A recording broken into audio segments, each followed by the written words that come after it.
In today's video, I'm going to teach you how to use guides in Canva. If you've ever tried lining up text, images, or shapes by eye, you already know how quickly things can start to feel a little off.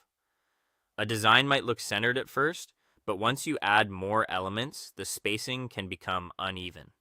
That's exactly where guides in Canva become incredibly helpful. They give you a clear structure to work with so your layouts look cleaner, more balanced, and much more professional. To get started, open your preferred web browser and go to canva.com. Once Canva loads, head to the top right area of the homepage and click Create a Design. This is where you'll begin setting up the workspace for your project. After that, choose the type of canvas you want to work on. You can select something like presentation if you want a widescreen layout, or Instagram post if you're designing for social media. The key here is to pick the format that matches your final goal because your guides and spacing will make the most sense when they're built on the correct canvas size from the start. Once your design opens, go to the top menu and click File. From there, open View Settings, then select Show Rulers and Guides. As soon as you do that, rulers will appear along the top and left side of your canvas. These rulers make it much easier to place elements with precision. Then return to that same menu path and turn on Show Margins.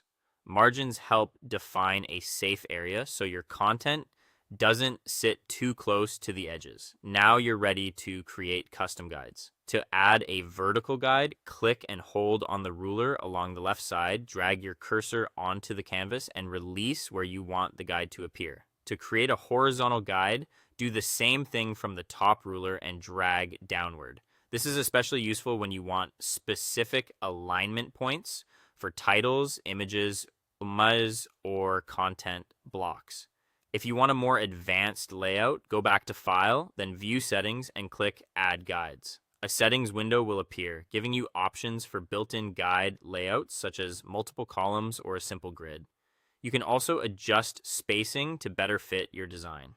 When you click Add Guides, Canva places them across your workspace automatically. With your guides in place, start moving your text, graphics, and images around the page. You'll notice they snap neatly into alignment, which makes arranging everything much faster and more accurate. When your design is finished, go to Share, then Download, and choose the file type that works best for your project, such as PNG for digital use or PDF print for high-quality printing. Then click Download. That's it. Thanks for watching, and I'll see you in the next one.